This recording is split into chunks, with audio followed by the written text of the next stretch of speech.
So Pharaoh as a totalitarian leader, right? Here Pharaoh is probably the most powerful person in the world at the time, because Egypt is the biggest empire at that time, and the Nile is the longest river, and it's almost a constant flow of water. They have this huge agricultural empire, and Pharaoh sits at the top. They're amassing all this wealth. The labor for that empire was, to a significant degree, slave labor. It was Israelite slave labor, right? To build the storehouses, but also to harvest the grain.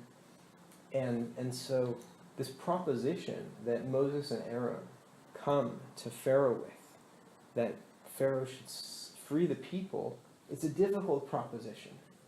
It's equivalent in our times to saying, stop using fossil fuels. Which, for any of us, is, if someone says, if I were to say to you, can you not use fossil fuels today? Can you let them go? Can you go fossil free? Can you leave them in the ground today? Or, for the next half a day? Can you take 12 hours? Can you take 6 hours and not use fossil fuels? Well, it's very difficult for any of us to liberate ourselves, and even the more so for a whole society. There's no country in the world that is 100% renewables. Denmark is the closest, but they're not even there yet. And it's equivalent because, you see, in Alexandria during Roman times, in Egypt, there was a Roman inventor who invented an internal combustion engine. And a steam engine, like a rudimentary steam engine. But the Romans didn't develop that steam engine because fossil fuels were so cheap. Because slave labor was so cheap. And they had no need to go to fossil fuels because they had slave labor.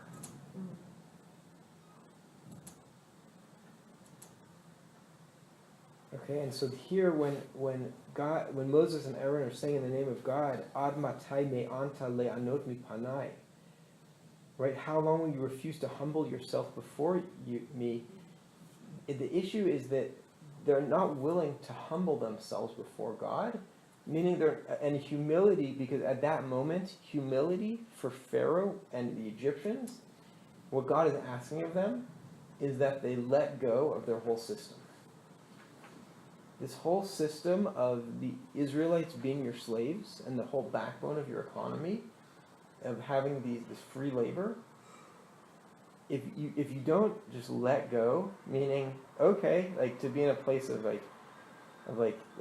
emptiness, and okay, like if you say so, God, I'll do it. If you're not in that place, if you refuse to be in that place and just to accept what is and what God wants and what's just, then they're going to encounter midat hadin, judgment, through the plagues. But if I'm Pharaoh, why would I do that? Well, so because God is giving a progressively more painful dose of pain. Okay, each it's this is like a ladder of pain, that God is bringing through the plagues. And each one, up till the death of the firstborn, where people are actually dying, this is it becomes more painful for the Egyptians to maintain the system than to get rid of the system. And that's why this is mapped so closely on our situation, because that's what we're going through now. We're going through a ladder of increasing impacts. Which is also interesting because another really deep parallel between these stories is that you see in the beginning the Hartumim, the necromancers, are there behind Pharaoh. They've got his back. Right? We talked about this a little last week, and they are actually with the plague of the blood and the plague of the frogs, like the plague of the frogs we talked about, like Moshe and Aaron bring out a Sephardeia. They bring out one frog. The simple meaning is that like Moshe and Aaron were like, and they bring out one frog from like their sleeve, and then the necromancers are like, and they bring out the Tzvardaim, multiple frogs, like a bunch of frogs, and like they add to Moses and Aaron. That's like one understanding of why it says the singular frog versus the plural frogs. And so in the beginning, the necromancers are behind Pharaoh, and they're denying that there's a problem and that Moses and Aaron have anything meaningful to say. But as this progresses, the necromancers, they say, Etzba Elokim He, that the plague is God's finger. And that is similar to today because the scientists, like 100 years ago, the Swedish scientists, Arrhenius, in 1896, came out with a theory of climate change, and for decades, for a good 70 years, it wasn't really taken seriously. Only really in the 1970s did climate science really emerge in a deeper way.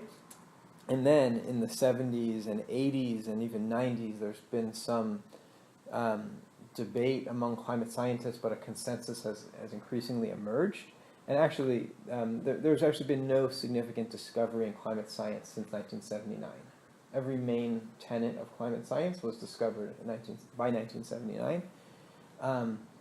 And now what we're starting to see is, there was an article this week that actually the scientists have been wrong in that they've been underestimating what is happening, so that the oceans are now warming 40% faster than the scientists had predicted. And so there's this aspect of where the people and the necromancers, the scientists, initially they deny it, but then they get on board. But the leadership, Pharaoh and his advisors, the Avadav, they still are unwilling to accept it, and that is a direct mapping of the political situation in many countries, not just the United States, but also Russia and Saudi Arabia and Australia and the previous Canadian administration. It's many countries, Kuwait and Iraq and many countries, big countries, even Brazil now, is the leadership doesn't want to deal with the issue. And many of these countries that are the biggest deniers are also the biggest oil producers. And so they don't want to lose their economy, their economic, this aspect of economic, abundance. Yeah, I've never stopped to think about how, obviously it's the right thing to do, but how devastating to the economy freeing slaves would be. What would it? Devastating to the economy, freeing the slaves would be. Oh. Just have to think about just how you transform an economy. Innovation. And once what? Innovation. Yeah, but that takes time. Market forces. Market forces. Right, but I don't think that the U.S. economy contracted after the Emancipation Declaration. Right.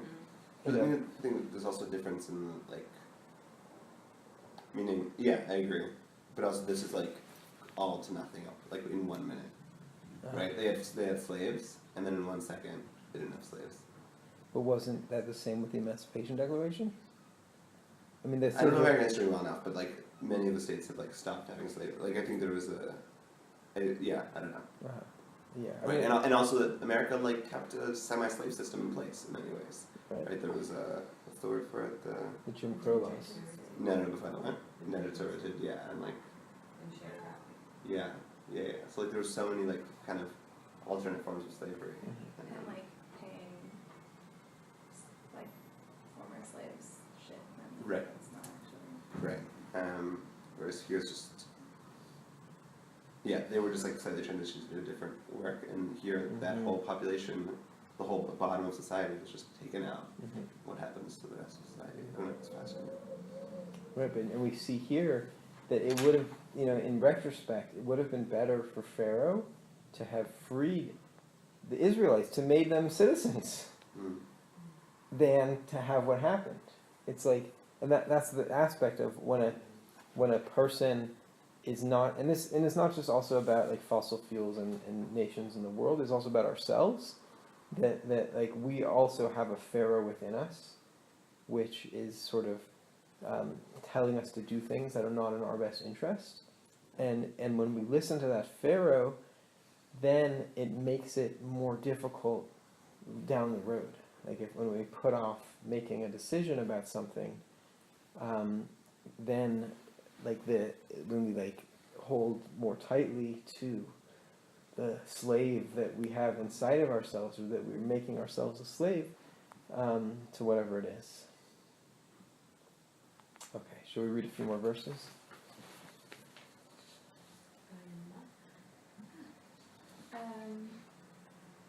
כי אם מעין אתה לשלוח את עמי הנני מביא מחר הרבה בגבולך.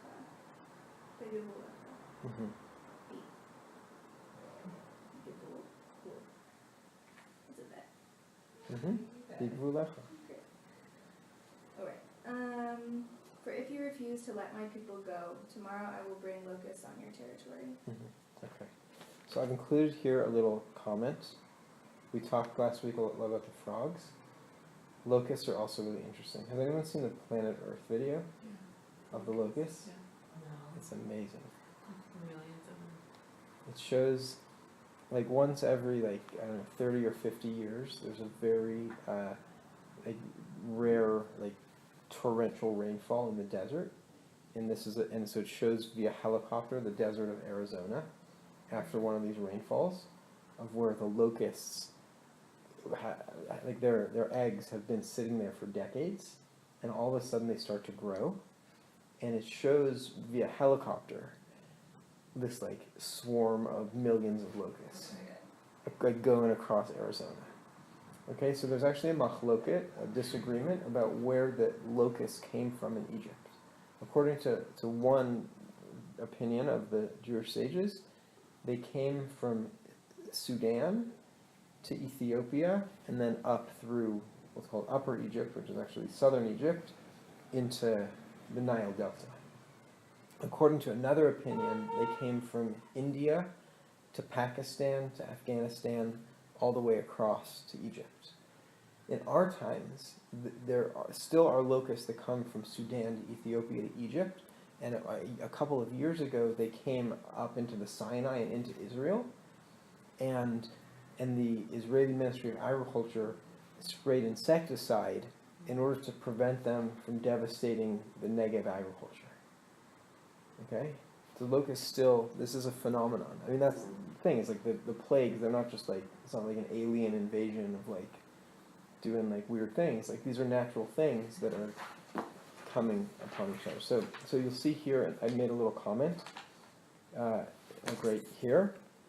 The desert locust is naturally a solitary creature. However, after a period of rain where numbers increase, here perhaps due to the melting of the hail in the previous plague, okay, because there was this torrential downpour of hail that Egypt's never seen before, and then it melts. Okay, food becomes scarce, and locusts naturally accumulate in ever-reducing patches of vegetation. When they are in closer contact, chemical signals in their feces trigger serotonin release in their brains that transforms them into gregarious creatures and leads to swarming. Perhaps the message to Pharaoh from the locusts was, "You are now becoming a leader that is ignoring the social pressure from his people. It's time to learn from the locusts and from your advisors." What do you think? That's from Wang Peng Shi, unveiling the mechanism by which microsporidian parasites prevent locust swarm behavior. Sure. Proceedings of the National Academy of Sciences. What is on their mailing list? I also just like how science and Torah can be really interesting together. I'm wondering, I think we sort of talked about this briefly, but the idea that all of this sort of unfolded over a really long time. I'm just thinking about I mean, you could, with ecological changes that are happening now because of climate change, like if you sped them, you time-lapse them, like it could look somewhat similar to the extremeness of the plagues, but over like a lot of time, we kind of get used to them and we're like the frog in the hot water. Do you know that idea that a frog, if you put it in a hot water, then you turn on a low flame, then a frog won't jump out. So if you put a frog in a pot of boiling water, it'll jump out. Which is like the situation we're in today. It's like it's very hard to deal with a slowly emerging problem. It takes a good level of awareness. Okay, so let's look at the next verse. I asked, just quickly, I'm inspired by this reading of the locust, even though it is also terrified of that. But I'm inspired by the notion that, like, when things get hard, they sort of wake up and organize. Mm-hmm. It feels like a metaphor for social activism. Mm-hmm. Yeah, I think so. And there's actually a new organization that's emerged recently called Extinction Rebellion. Has anyone heard of it? Mm-hmm. It's the title, like extinction, meaning like not just extinction of animals and plants and insects, but extinction of people. Like it's like a rebellion against our own extinction. So the title has like a certain power, and they actually just opened an Israel like branch for volunteers recently, and they took my organization's banner as like as their Facebook banner. Wow. Without without mentioning it, but it's actually because there's a People's Climate March in Israel every year, and so I went with my son and my mom, and we made a banner that said "Im lo achshav imatai," curb climate change, and then my son was blowing a shofar, and so they took that, and like. But like that's the idea. It's like that people are starting to mobilize, but just like not like we need to like mobilize more. What was the Hebrew verse? Im lo achshav imatai, if not now when? Hillel said. Yeah, and if I'm only for myself, what am I? Like, which also relates to like our situation of like we create a society of like the iPad, the iPhone. It's like me. So verse 5. וכיסה את עין הארץ ולא יוכל לראות את הארץ ואכל את יתר הפליטה הנשארת לכם מן הברד ואכל את כל העץ הצומח לכם מן השדה. Okay. They shall cover the surface of the land so that no one will be able to see the land. They shall devour the surviving remnants that was left to you after the hail, and they shall eat away all your trees that grow in the field. Mm-hmm. Okay. And you'll see in the next source that I mentioned about the Ramban that, and this relates to what you were saying, Ariana, that the locusts occurred a long while after the hail, which that the locusts like grew like. I mean, the question is, what is a long while? Is it days? Is it weeks? And also, how long do the plagues take place? It could have been a year. It could have been multiple years. Aviva Zornberg mentions an opinion that that after like the first or second plague, Moses even went back to Midian and was there for like a while. So, okay. Which maybe a little bit like justifies God's actions a little bit. Like Pharaoh had extended periods of time to like free them. Mm-hmm. Like it's not like he hit them with one, and then before Pharaoh could even do anything, he hit them with another plague. It was like a plague. There was like for a long time with breaks in between. Like there was plenty of time for Pharaoh to free the Jews or do some other sort of like slow transition away from slavery, and instead like nothing changes. And so weeks later, months later, God comes back with another thing. Okay. Okay, so if you turn the page, I don't think we're going to read all the verses here, but if you turn the page, and you look at the thing highlighted, listening to climate experts, Pharaoh's courtier said to him, "Are you not yet aware that Egypt is lost?" After that, so darkened were the eyes of the people, the land itself was darkened as a thick dust that swallowed up all vision. Okay, so after the plague of hail comes locusts and then darkness. And then came an affliction that left no house untouched by death, and all this just because of Pharaoh's self-interest to maintain a population of cheap Jewish labor. Right? And also, in the Holocaust was also slavery. Okay? Jews were enslaved by the Nazis. Like, people, I mean, a lot of people think of, like, the extermination, but it was also slavery. Like, Jews were making, like, clothing for the Nazi army and missiles, there was even some Jewish resistance, like in the missile factories, to like sabotage the missiles to the extent they could. My papa was a slave. What's that? My papa was a slave in that war. Wow. Do you know what? He wasn't in like a stationary factory. He was sort of in like a moving, working group. They moved around Hungarian countryside and like dismantled synagogues to make them warehouses and like did cheap labor as the group, like the Nazis that he was with, required. Yeah. So there's like one of the 613 commandments is to remember the Exodus from Egypt each day, morning and night.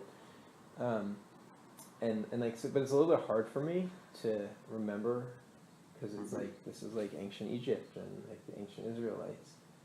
But because I grew up with so much Holocaust education, which I don't know if anyone can like relate to that, but like the slavery of like the Holocaust is like much more visceral for me, and so that's like much easier for me to picture. But it's also like Avadim Hayinu, we were slaves. Okay, so striking parallels exist, and you're right, because there keeps being like every few months like new scientific reports about our ecological situation today, but we're actually not listening to it. Okay, and so then if you go to the note on the bottom, according to the Kabbalah, Jewish mysticism, the plague of invading locusts left no greenery in their path. And that serves as a symbol of the destructive consequence of corrupted mind. Okay, this is verse 11. Because it says that there was no yarok. This is also like a green reading of the plagues, that Pharaoh expels Moses and Aaron, and he says, after the locusts eat up all of the green. It's like when Egypt gets totally denuded of green, then Pharaoh realizes, like, oh wow, like something is really amiss in the society. So that's also like a green teaching. Okay. And also just to point out that in verse 9, like part of the negotiation between Moshe and Aaron and Pharaoh is about who's going to go to serve God. Is it the men? Is it the men and the women and the children? Is it also the flocks and the herds? Is it also their possessions? Like what are the conditions for the Egyptian exit from slavery? And so part of the negotiation is about the flocks. Again, this goes back to some of what we were talking about before, is this relationship between the Israelites and the Egyptians in terms of their sheep and goats. And is Pharaoh going to let them leave with their sheep and goats? Because like that's essential to the Israelite. Who the Israelites are is that they're still like trying to be shepherds, even though they were put into slavery to be farmers. They were enslaved as farmers, but like in their core, they're shepherds, and they're saying like, let us go to serve God in the desert, to be shepherds with our flocks. Like take our flocks out. So that's it's sort of like a sub narrative. It's like if you can like, it's like it's just like it's there, but it's not like the explicit narrative, but it's like sort of like an undercurrent, subliminal. Yeah. You're smiling, God. They're wanderlust. The Israelites, they're wanderlust. They're like, don't put me in one place, I gotta move. I was just at Limud a couple weeks ago. Someone mentioned how modern work is a form of slavery. of where like a person like wants to move and like wants to be free and wants to do what they want to do, but they have to do it. They have to serve a job. They have to like be in a cubicle and like in front of a computer, in front of a machine. So it's like something to consider. Any other thoughts or comments?